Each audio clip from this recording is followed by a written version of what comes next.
31,000 Londoners died screaming in agony during the cholera outbreaks of the mid-19th century before the city finally admitted that its enemy was the water itself. In the sweltering heat of July 1858, the temperature on the banks of the River Thames soared, baking the layers of excrement and industrial sludge that had accumulated over centuries into a miasma so thick it physically choked the inhabitants. The stench was not merely a nuisance. It was a biological weapon that shut down the government of the most powerful empire on earth.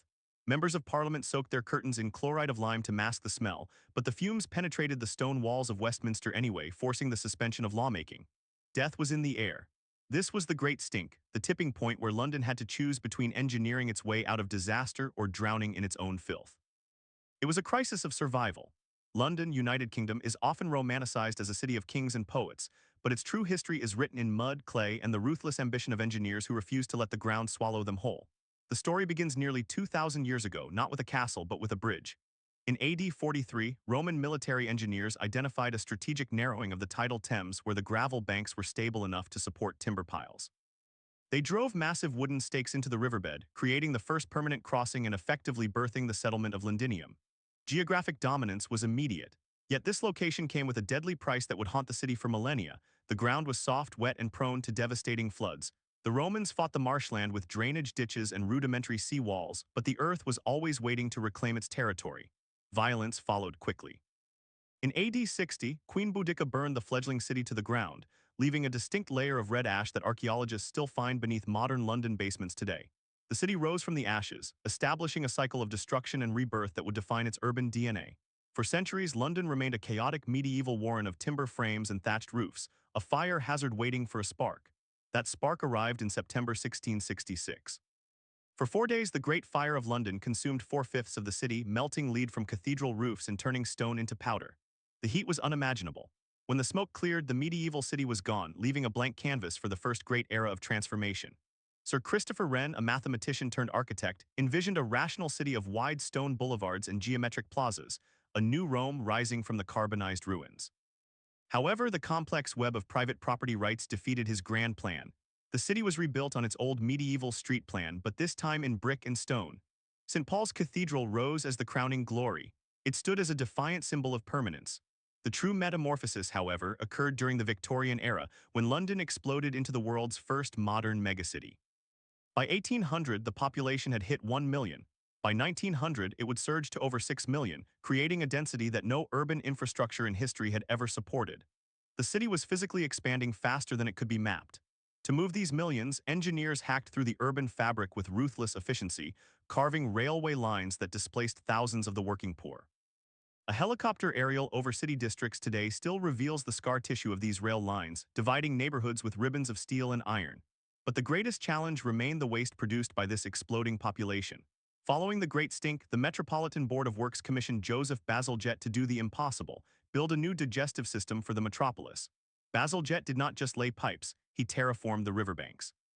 He constructed the Victoria, Albert, and Chelsea embankments, narrowing the Thames to reclaim 52 acres of land and housing massive intercepting sewers within the new river walls. Masons laid 318 million individual bricks to create this subterranean network. It was an engineering marvel.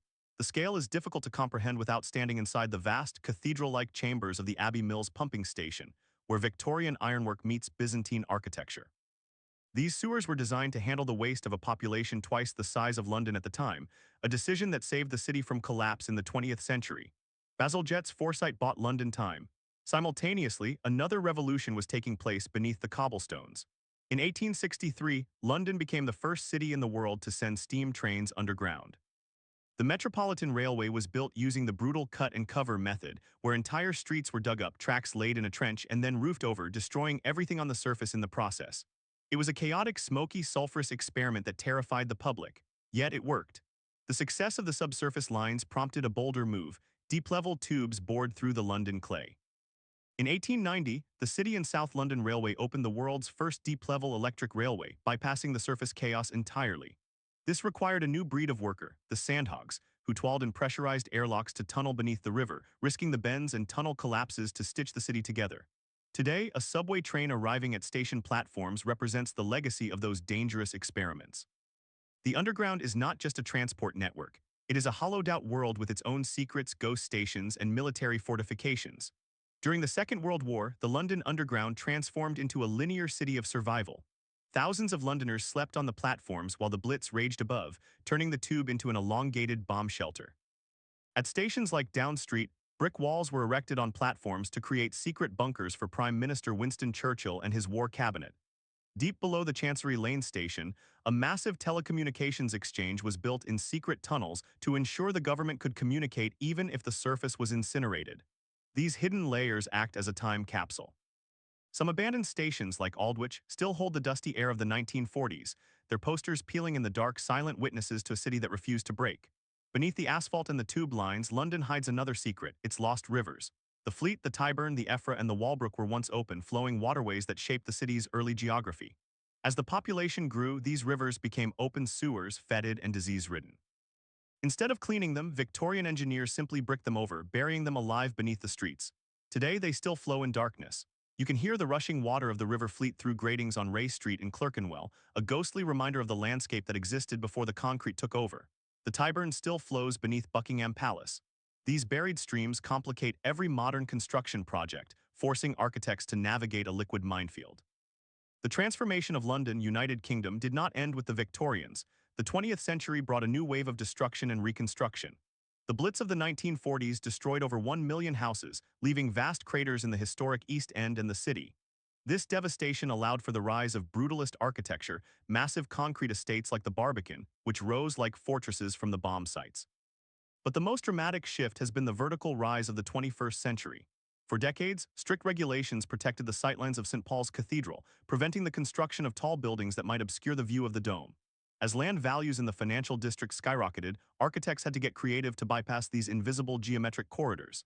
This pressure cooker of regulation and finance gave birth to the unique, odd-shaped skyline we see today. The Leadenhall building, known as the Cheese Grater, is shaped like a wedge specifically to lean back out of the view of St. Paul. The walkie-talkie bulges outward at the top to maximize high-value floor space on a small footprint, a capitalist distortion of physics. Dominating them all is the Shard. Rising 310 meters into the clouds, it is a vertical city wrapped in 11,000 panes of glass. Its construction was a logistical ballet. Concrete mixers worked 24/7 to pour the massive raft foundation in one continuous go, ensuring the tower wouldn't sink into the soft clay that defeated the Romans 2,000 years earlier. The skyline is a graph of ambition. Yet the greatest modern engineering feat is not a skyscraper, but a shield. The Thames Barrier, spanning 520 meters across the river at Woolwich, is the only thing standing between central London and a catastrophic flood. As sea levels rise and the North Sea swells, these massive rotating steel gates, each weighing 3,300 tons, pivot up from the riverbed to block the tide. A drone flying through clouds above the barrier captures the scale of this defense system, which has been raised over 200 times since its completion in 1982. It is a machine that battles the ocean. Without it, the Houses of Parliament, the underground, and billions of dollars of real estate would be underwater within hours of a storm surge. The city's infrastructure continues to evolve with projects like the Elizabeth Line or Crossrail, which required boring 42 kilometers of new tunnels through the chaotic spaghetti of existing pipes, piles, and tube lines. Engineers described it as threading the eye of a needle while blindfolded. Gigantic tunnel boring machines weighing 1,000 tons each navigated within inches of existing escalators and building foundations. This project alone excavated 6 million tons of earth, which was transported to Essex to create a nature reserve for birds, a poetic cycle of earth moving from the congested city to the quiet wetlands.